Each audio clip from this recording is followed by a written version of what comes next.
नमस्कार दोस्तों, मैं जितेंद्र कुमार शुक्ला आरएमएस क्लासेस के ऑनलाइन प्लेटफॉर्म पे आपको स्वागत करता हूं। मैं आज रीजनिंग का पहला टॉपिक क्यूब, जो बहुत ही हार्ड लगता है, क्यूबाइड या डाइस, तो मैं बहुत ही आसान तरीके से इसको बताऊंगा ट्रिक के साथ में। और ये जिस भी एग्जाम में रीजनिंग आती है, चाहे वो केवीएस हो, पीआरटी हो, सुपर टेट हो या वीडियो का एग्ज़ाम हो, तो आप लोग ध्यान से देखिए और मैं उम्मीद करता हूं कि आप लोगों को समझ में आएगा। ठीक है, चलिए देखते हैं। क्यूब में घन, जिसको हम लोग क्या बोलते हैं, घन।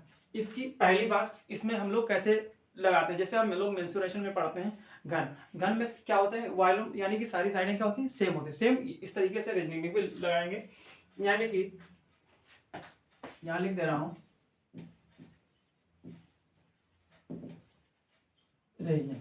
ठीक, यहां से आपको क्या करना है, यानी कि घन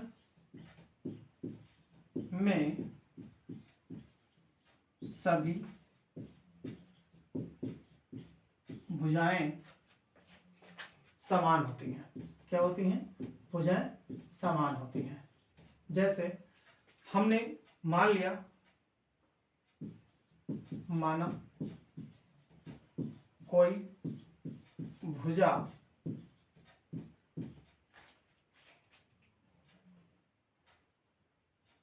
जिसकी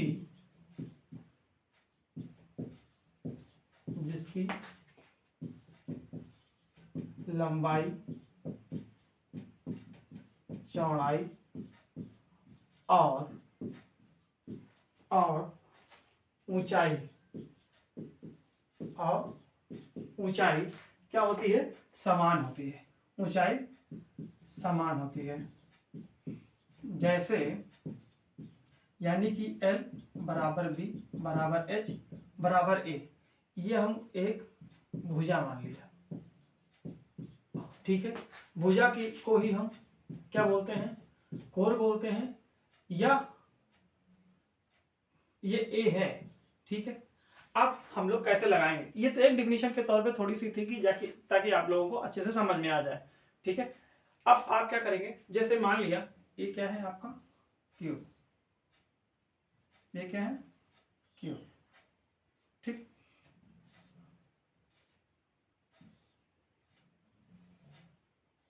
ऐसा, यानी कि ये मान लिया ए है, ए है तो ए भी होगा।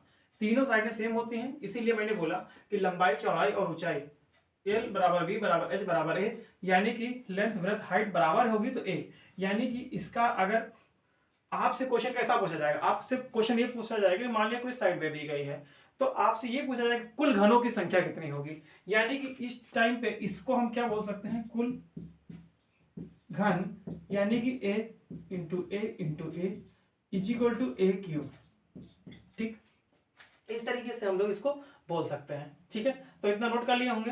अब कैसे क्वेश्चन इसमें पूछे जा सकते हैं, कैसे क्वेश्चन बन सकते हैं, तो ऐसा क्वेश्चन इस तरीके से पूछा जा सकता है कि घन में तीन सरफेस कितने होंगे, तीन सरफेस का मतलब कोने कितने होंगे, और दो सरफेस कितने होंगे, एक सरफेस कितना होगा, और ऐसे कितने घन होंगे जिसको जीरो सरफेस यानी कोई भी सरफेस नहीं बना रहा होगा। तो उस पर हम लोग बात करते हैं। चलिए अब इसको इरेज कर देते हैं, अब हम लोग कैलकुलेशन पे आ जाते हैं। ठीक है, देखिए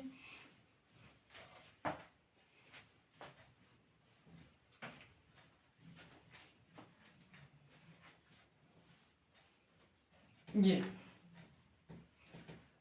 अब पहले एक की पॉइंट नोट कर लीजिए, जिससे आपको ये समझ में आ जाए कि हम आसानी से क्वेश्चन को सॉल्व कर लें। एडवांस, बेसिक हर तरीके से बता दूंगा, लेकिन कम से कम आपको ये ध्यान रखना होगा कि बेसिक पहले हम बनाएंगे, उसके बाद इसको समझेंगे। नहीं, पहले हम लोग इसको समझ लेंगे फिर उसको बनाएंगे, ताकि अच्छे से समझ सके उसको, नहीं तो फिर बिल्कुल समझ नहीं आएगा।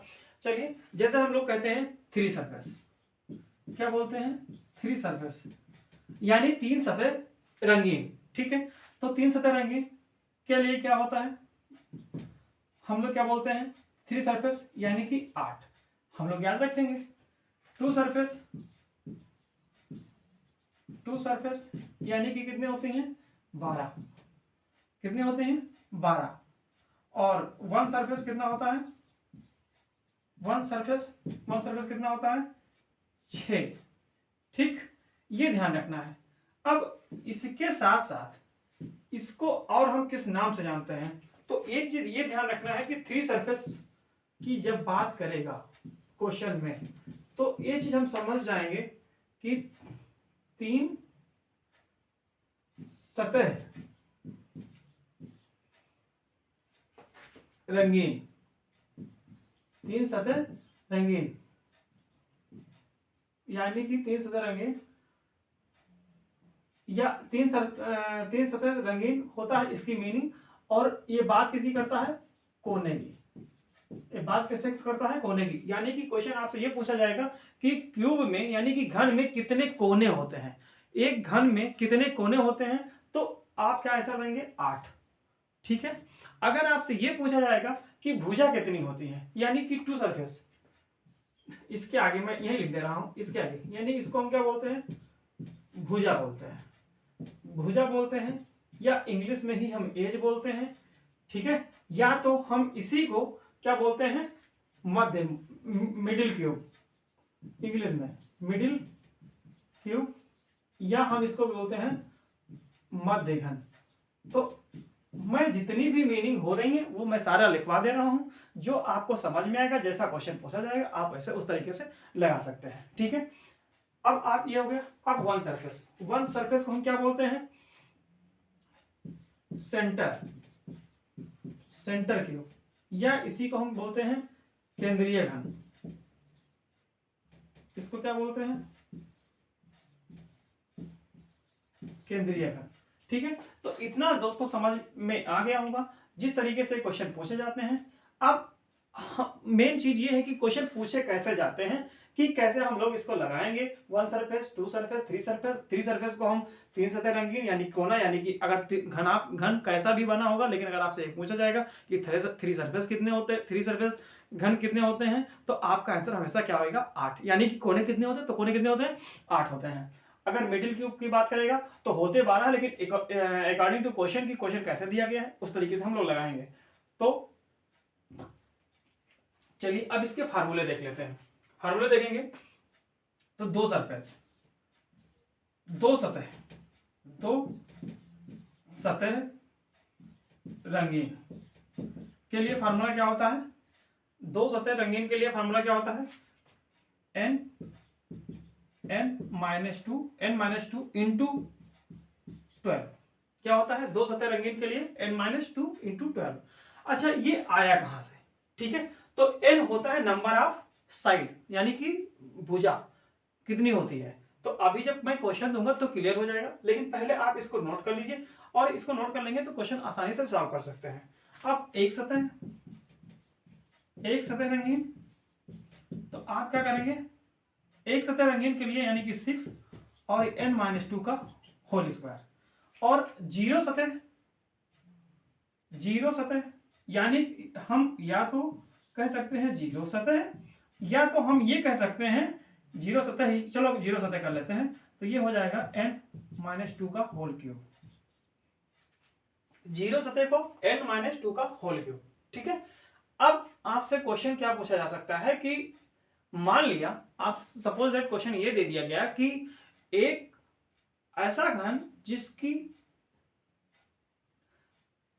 एक छोटा सा 125 सेंटीमीटर के घन को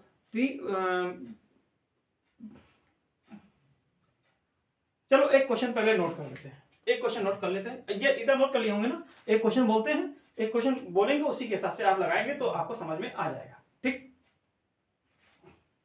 चलिए इसको अब इरेज करते हैं।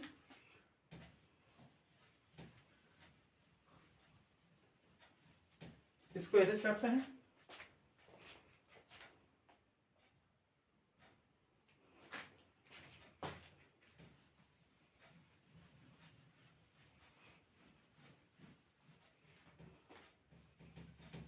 इसको इरेज कर देते हैं।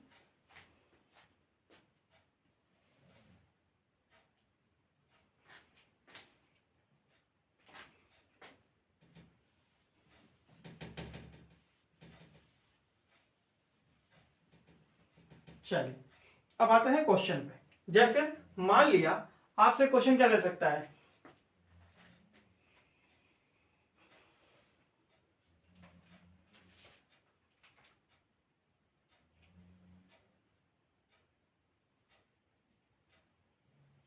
किसी घन के सभी सतह को एक समान रंग से रंगा गया है। मान लिया एक क्वेश्चन है, किसी घन के सतह को समान रंग से रंगा गया है। किसी घन के सतह को समान रंग से रंगा गया है तथा उसे इस प्रकार काटा गया है तथा उसे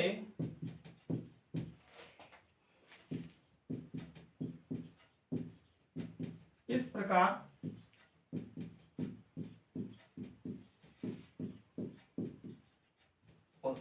काटा गया है तथा उसे इस प्रकार काटा गया है कि 125 छोटे छोटे 125 छोटे छोटे एवं बराबर घन बन सके। 125 छोटे छोटे एवं बराबर घन बन सके। अब आपसे ये पूछा, कहने का सेंस ये हो गया कि 125 दिया है घन, अब इसको छोटे छोटे घन में बांटना है, यानी कि ये स्वयं घन है, यानी कि अगर हमें नंबर ऑफ साइड यानी भुजा निकालना होगा तो हम लोग समझते हैं जैसे ये क्या है, एक घन है, यानी कि इसको हम इतना तो हम लोग जानते हैं कि 125 का जो है 1/√3, इसको हम ब्रेक करेंगे तो 125 को हम लोग क्या करेंगे 1/3, और इसको कर सकते हैं 5 की पावर 5 की पावर 3, 125 को कह सकते हैं ना, और ये 1/3। तो इस कंडीशन में ये 3 कैंसिल हो जाएगा, यानी कि 5, यानी कि जो भुजा आई आपकी वो कितनी आई 5। 100 अब 5 इसकी भुजा हो गई, अब यानी कि 5 लेंथ भी होगी, 5 ब्रेथ भी होगी, 5 हाइट भी होगी। ठीक है, अब हमें करना क्या है कि कैसे कैसे क्वेश्चन इससे पूछे जाएंगे। तो आपसे क्वेश्चन ये पूछा जा सकता है, मैं इस तरह लगा दे रहा हूं, आपसे क्वेश्चन ये पूछा जा सकता है कि 3 सरफेस कितने होंगे, 3 सतह। पहला क्वेश्चन मान लिया 3 सतह रंगीन घनों की संख्या। ठीक, अगर आपसे पूछता है 3 सतह रंगीन वाले घनों की संख्या तो हमेशा ध्यान रखिएगा 8 ही होंगी। ठीक, 3 सतह रंगीन होने वाले घनों की संख्या 8 होंगे। अब 2 घनों की रंगीन संख्या, 2 घनों की रंगीन संख्या यानी 2 सतह रंगीन घनों की संख्या। अब इसके लिए एक मिनट देखते हैं, यहाँ आधा दिख रहा है कि नहीं दिख रहा है, हाँ ठीक है, इसके नीचे, यहाँ इसके नीचे रंगों की संख्या। अब आपको ये देखना है कि जो भुजा आई यानी कि 5, यानी कि ये कितना है n बराबर है, ये क्या है n बराबर है, तो 2 सतह वाली क्या लिखवाए थे n-2 इंटू 12, तो 2 सतह आने के लिए n यानी 5 - 2 इंटू 12 यानी कि 3 × 12 बराबर 36, यानी 2 सतह रंगीन घनों की संख्या कितनी हो गई 36। अब आपसे पूछा गया एक सतह रंगीन वाली घनों की संख्या, तो एक घनों की वाली सतह की रंगीन संख्या कितनी हो जाएगी, आप क्या करेंगे, आप एक के लिए, तीसरा क्वेश्चन हो गया एक सतह रंगीन वाले घनों की संख्या। ठीक है, अब आप एक सतह रंगीन वाले घनों की संख्या क्या करेंगे, यानी कि आप कितना था 6n - 2 का होल स्क्वायर, ऐसे तो कुछ था। तो जब एक सतह रंगीन वाले घनों की संख्या करेंगे तो यानी कि 6 और मल्टीप्लाई n का मतलब 5 और -2 का होल स्क्वायर, यानी कितना हो जाएगा 6 × 5 - 2 कितना हो 3 का स्क्वायर यानी 9 और 9 छक्के 54, ठीक है, ये उम्मीद है समझ में आ रहा होगा। ये 54 नीचे दिख रहा है कि नहीं दिख रहा है दोस्तों? हाँ, एक मिनट, ये नहीं दिख रहा है, एक मिनट, इसको हम लोग इरेज कर देते हैं। ये फार्मूला दिख रहा है, ये 6n-2 का होल स्क्वायर तक दिख रहा है, तो इसके आगे हम ऊपर लिख दें, ऊपर लिख देते हैं, ठीक है। तो ये हो जाएगा 6, और यहाँ मैंने नीचे अभी लिखा था 5-2 का होल स्क्वायर, और फिर अब मैं ऊपर ही चल रहा हूँ, ध्यान रखिएगा थोड़ा सा। तो कितना हो जाएगा 6 और 5-2 9, 5-2 का मतलब 3 का स्क्वायर 9, तो कितना हो जाएगा 9 छक्के 54, ठीक। इस तरीके से 54 इसका आंसर हो जाएगा, ठीक है।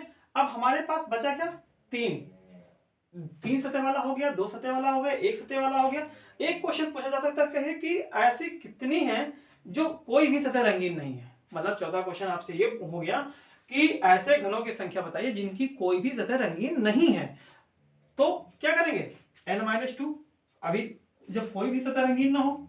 चौथा, एक काम करते हैं, थोड़ा सा इरेज कर देते हैं ऊपर से, फिर हम लोग लगाते हैं। अब n तुमको पता चल गया तो कोई दिक्कत नहीं है। अब इसमें क्या करेंगे आप, इसके लिए एक जीरो सतह, जीरो सतह के लिए n-2 का whole square, sorry whole cube, तो n का मतलब 5-2 का होल क्यूब, यानी 3 का होल क्यूब, यानी कि 27, ठीक। अब हम इसको दो तरीके से लगा सकते थे। टोटल घन कितने थे, 125, तो 125 चेक कर लो कि सही हूं या गलत हूं। कैसे लगा सकते हैं, अब 3 सरफेस का कितना था 8, 3 सरफेस का कितना था 8, 2 सरफेस का कितना आया 36, 3 सरफेस का, सॉरी 1 सरफेस का कितना आया था अभी 54, 54, इसको जोड़ दो, 6 4 10 और 8 18, 5 3 8 1 9, कितना हुआ 98, और 27 आया। जीरो सतह, जीरो सतह की कितने घनों की संख्या है जिनकी कोई भी सतह रंगीन नहीं है, इसका मतलब क्या हुआ 27 था। इसमें 27 जोड़ दो, कितना आया 8 7 15 और 9 2 11 1 12, 125। और अभी जब आपका क्वेश्चन था तो 125 घनों को ही छोटे छोटे पार्टों में बांटा गया था। तो ये आपका आंसर इस तरीके से समझ में आ गया होगा, ठीक है। अब इतना डिटेल में बताने की मुझे इसलिए जरूरत पड़ी क्योंकि मैंने इसको स्टार्ट ही किया था। अगर क्वेश्चन बताना होता अब मैं अगर दूसरा क्वेश्चन दूंगा तो आप बहुत आसानी से इसको लगा सकते हैं। तो ये हो गई ट्रिक इसकी कि अगर 2 सतह 3 सतह हमेशा, चाहे घन हो घनाभ हो, अगर आपसे ये पूछता है कि 3 सतह रंगीन वाले घनों की संख्या कितनी होगी तो हमेशा आप क्या लगाएंगे 8, ठीक है। और हाँ, एक क्वेश्चन और, अगर घन में आपसे यह पूछ लिया जाए कि 4 सतह रंगीन वाले घनों की संख्या कितनी होगी तो आप हमेशा आंसर देंगे 4 सतह रंगीन वाले घनों की संख्या, घनों की संख्या, ये हो जाएगा 0, ठीक है। दिख रहा है कि नहीं दिख रहा है, देख लो जरा, ठीक है 0, ठीक। इसका मतलब अब समझ में आ गया होगा, ठीक। तो 4 सतह 0, यानी कि कभी कभी आपसे ये पूछ लीजिए कि 3 से अधिक सतह वाले घनों की संख्या क्या होगी तो आप 0 लगाएंगे, घन और घनाभ दोनों में, ठीक है, अगर ये चीज इस तरीके से दी गई है, ठीक। अब हम लोग बेसिक देख लेते हैं। बेसिक का मतलब ये कि जो हमें किस तरीके से काउंट करते हैं। जैसे अब इसको इरेज कर दें, ये आपका तो क्लियर हो गया,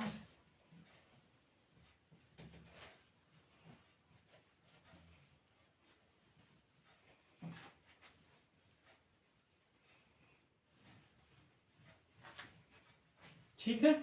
ये तो आपको ट्रिक था, मतलब फार्मूला था, हमेशा क्वेश्चन सही करके आएंगे, ठीक है। बेसिक मैं बताने जा रहा हूं लेकिन इस पे विशेष फोकस करने की जरूरत नहीं है, आपको केवल जरूरत यह है कि आप अच्छे से इसको लगा सकें। जैसे अभी आपसे क्या था,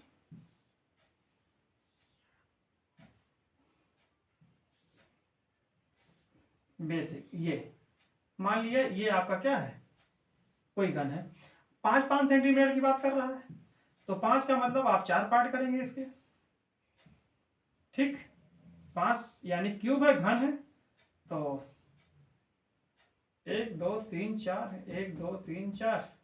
एक काम करते हैं, एक ऐसा यहाँ कर लेते हैं और एक ऐसा यहाँ कर लेते हैं। अब 5 हो गया, ठीक है। अब ऐसा कुछ 5, ऐसा चलते हैं, ऐसा चलते हैं, ठीक। अब 5 था तो ए भी कर लेते हैं, 1 2 3 4, तब 5 इसके पार्ट बन जाएंगे, 1 2 3 4 5, 1 2 3 4, मतलब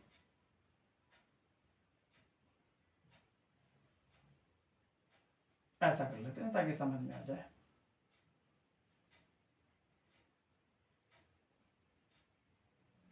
ठीक, ये 5 हो गए। अब आपसे ये पूछा जा रहा है कि कोर यानी कि घनों के 3 सरफेस वाले सतह कितने होंगे। जैसे 3 सरफेस का मैंने 8 बताया था, आओ चेक कर लेते हैं। यानी कि 1 2 3, 1 2 3, 1 2 1 2, ये 1 2 3 4 5 6 7, 7 दिख रहे हैं, एक पीछे जो नहीं दिख रहा होता है, ठीक है। तो 8 ये आपके हो गए। बस अब आपको करना क्या है, अब 2 सरफेस, 2 सरफेस का मतलब मिडिल क्यूब कह सकते हैं आप। तो मिडिल क्यूब का मतलब ये है, ये मिडिल हुए,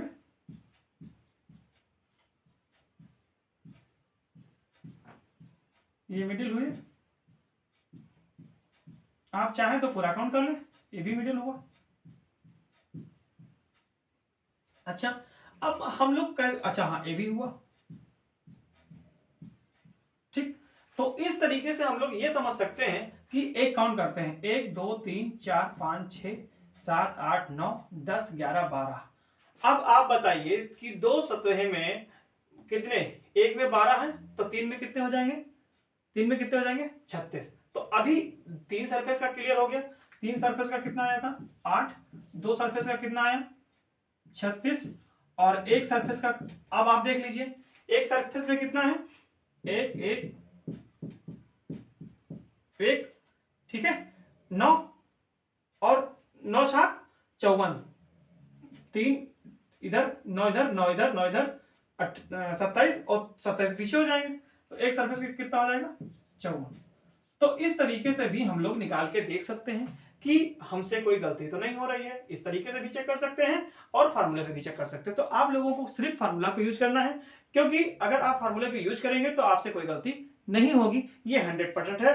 अगर आप इस तरीके से लगाते हैं तो आपका 100% सही जाएगा, ठीक है। बाकी एक इसका पार्ट 2 लेकर के आऊंगा, तो उसमें और अच्छे से क्वेश्चन होंगे। मान लिया कोई क्यूब है जिसमें रंग अलग अलग है, ठीक है, तो उसको मैं लेकर के आऊंगा, तो अगले पार्ट में इसको बता दूंगा ताकि आपका अच्छे से हो जाए। थैंक यू क्लास, धन्यवाद। और हाँ, एक इस चैनल को लाइक करें, शेयर करें और सब्सक्राइब करें। जो विद्यार्थी पढ़ने वाले हैं, जिनका कोई भी एग्जाम लगा हो, चाहे केवीएस का लगा हो, चाहे वीडियो का आने वाला हो, जो वीडियो की तैयारी कर रहे हैं, तो उन तक शेयर करिए ताकि इस चैनल से अच्छे से पढ़ सकें, ठीक है। Thank you.